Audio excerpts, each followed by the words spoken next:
Salut à tous et bienvenue sur A737. Il est toujours nécessaire de faire attention aux personnes qui nous entourent, peu importe qu'on les connaisse personnellement ou non. Il peut s'agir d'un voisin qu'on voit tous les matins en faisant du jogging ou même d'un sans-abri. Chacun d'entre nous peut avoir des difficultés dans la vie et c'est tout à fait naturel. Le plus important, c'est de rester humain en toutes circonstances. Après tout le monde sait qu'il fait le plus souvent sombre avant l'aube. Notre héros d'aujourd'hui est un homme de 25 ans nommé Greg Smith d'Orlando en Floride. Regardons son histoire. Avant de commencer, voici la question du jour. Je suis entre 188 et 190, mais je ne suis pas 189. Qui suis-je? Donnez-nous votre réponse dans les commentaires. La réponse exacte vous sera donnée à la fin de la vidéo. N'hésitez pas à liker la vidéo pour nous encourager. Et si vous êtes nouveau sur la chaîne, abonnez-vous et activez la cloche de notification pour ne manquer aucune de nos prochaines vidéos. Greg Smith était un Américain ordinaire qui vivait comme tout le monde.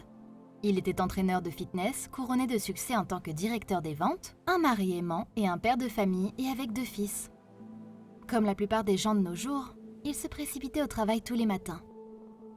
Son bureau était situé dans le centre d'Orlando, et comme l'endroit était bondé de monde, on pouvait souvent y trouver des sans-abri qui mendiaient. Parfois Greg leur donnait quelques dollars, et parfois il passait juste. Mais il était toujours surpris par une femme qui, à chaque fois qu'elle le voyait, lui souriait et lui souhaitait une bonne matinée et une bonne journée. Elle ne lui demandait jamais rien comme tous les autres mendiants. « J'avais le cœur plus chaud en entendant ces salutations tous les matins », déclara-t-il. Cela dura plusieurs mois. Tous les matins, Greg allait au travail et comme d'habitude, il recevait une énergie positive de la part de cette femme. Cela aurait probablement continué ainsi, mais un jour en chemin pour le travail, il décida de s'arrêter chez cette femme et de lui parler. Elle s'appelait Amy Jo. Elle se révéla être une personne aimable et intéressante, capable de converser. Elle n'était pas du tout grossière comme la plupart des mendiants. Il donna quelques dollars à sa nouvelle amie et, bien qu'elle avait l'habitude de refuser, elle finit par accepter. En rentrant du travail le soir, Greg décida à nouveau de rendre visite à Amy et lorsqu'il l'aborda, il découvrit qu'avec l'argent qu'elle avait reçu de lui le matin, elle avait acheté un magazine et un livre. Jour après jour, il commença à rendre visite à Amy fréquemment et lui apportait même de la nourriture. Mais il voulait quelque chose de plus pour elle. Un après-midi, Greg invita Amy dans un restaurant près de son lieu de travail. Lui passant la carte des menus, il lui suggéra de choisir ce qu'elle voulait. Il fut stupéfait par sa réponse. « Je ne sais pas lire », dit-elle. Il pensa d'abord qu'elle était gênée de commander quelque chose de plus cher que ce qu'elle pouvait se permettre. C'est difficile à croire, mais Amy ne savait vraiment pas lire ou écrire. Alors Greg réalisa pourquoi elle dépensait son argent en livres et en magazines. Elle voulait juste apprendre à lire. Et lorsque Greg apprit son histoire, il réalisa qu'il devait l'aider. Il découvrit qu'Amy avait grandi sans ses parents. Toute son enfance, elle alla de refuge en refuge et elle n'avait jamais pu maîtriser le programme de l'école primaire. Quelque temps plus tard, lorsqu'elle eut l'âge d'obtenir un emploi, elle postula à divers emplois mal rémunérés. Mais chaque fois, elle était renvoyée dès qu'on découvrait qu'elle ne savait ni lire ni écrire, si bien qu'elle se retrouva à la rue. Greg fut très surpris, non pas par le fait qu'Amy était illettrée, mais par le fait qu'il y avait des sans-abri qui savaient lire mais qui n'essayaient pas d'améliorer leur vie. Et la plupart d'entre eux étaient des hommes forts qui pouvaient trouver toutes sortes de travail physique. Il avait devant lui une femme qui rêvait de construire sa propre vie et de l'améliorer. Sans y réfléchir par 2 fois, il décida de lui apprendre à lire. Pendant un bon moment, il le lui apprit en devenant un professeur strict et responsable.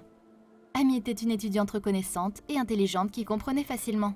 Tous les mardis pendant plusieurs mois, Amy discutait avec Greg dans un café en faisant ses devoirs. Elle apprit vite à lire, mais elle n'avait pas encore complètement confiance en elle. Chaque mardi, Greg prenait un nouveau livre dans une bibliothèque, l'apportait au café et le lisait avec elle. Quelques semaines plus tard, Greg commença souvent à amener sa femme et ses enfants au cours et ils s'amusaient tous ensemble. Sa femme et lui enseignaient, et les enfants voyaient un grand exemple de générosité donné par leurs parents. Ainsi, ils pourraient plus tard appliquer eux-mêmes cette bonne attitude dans la vie. Bien sûr, au début, le personnel du café n'appréciait pas la visite d'une sans-abri, mais avec le temps, ils commencèrent même à leur offrir des bons de réduction et parfois même leur offraient des repas. Très vite, tout le travail de Greg porta ses fruits.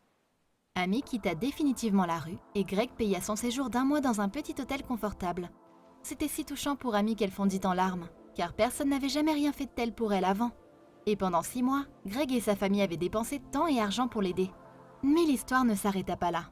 Greg ne paya pas seulement pour la maison, mais il lança aussi une page d'aide sur le site GoFundMe. Un montant de 7 000 $ fut collecté. C'était suffisant pour plusieurs semaines. Cette histoire s'est déroulée il y a quelques années seulement, et depuis lors, beaucoup de choses avaient changé. Amy avait trouvé un emploi et était devenue autonome. Greg et ses amis l'avaient aidé à obtenir un logement permanent. Greg et sa famille se sont liés d'amitié avec Amy et ils continuent de se rencontrer chaque semaine soit à la maison, soit en participant à divers événements. Greg partagea son expérience sur sa page Facebook en espérant que l'histoire inspirerait quelqu'un d'autre qui ferait de bonnes actions similaires de la même manière. Plus il y aura des personnes qui s'entraident, plus notre monde deviendra meilleur. Le plus important était que Greg ne considérait pas du tout son geste comme une relique, et il ne pensait pas avoir fait quelque chose de particulièrement merveilleux.